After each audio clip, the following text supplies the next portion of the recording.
જય જય શ્રી કૃષ્ણ.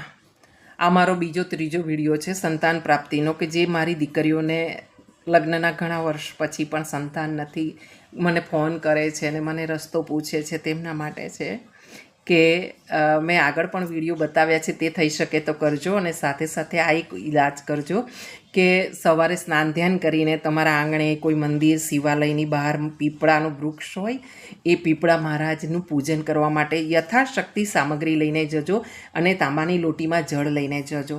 તાંબાની લોટીનું જળ ચડાવીને પૂજન કરજો, ઘીનો દીવો કરજો.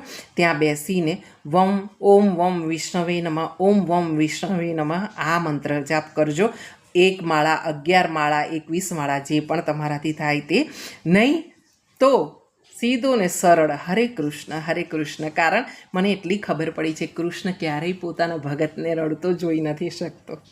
એટલે કૃષ્ણને મનાવી લો અને ત્યાર પછી તમે ઊભા થઈને ભગવાનને, એટલે કે આ પીપળાના વૃક્ષને ભેટી પડજો, એને ગળે વળગજો.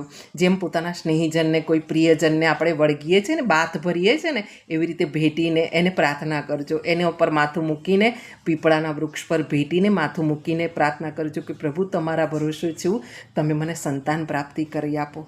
અને આવી રીતે પ્રાર્થના કરશો ને, અને અમુક દિવસ, હું તો કહું છું કે બને ત્યાં સુધી રોજ જાઓ. હા, 1.25 મહિનો કરી જુઓ, આ તમને અવશ્ય સંતાન પ્રાપ્તિ થશે. મારો અનુભવ છે. જય જય શ્રી કૃષ્ણ. ગોવિંદ સદા સહાય તે.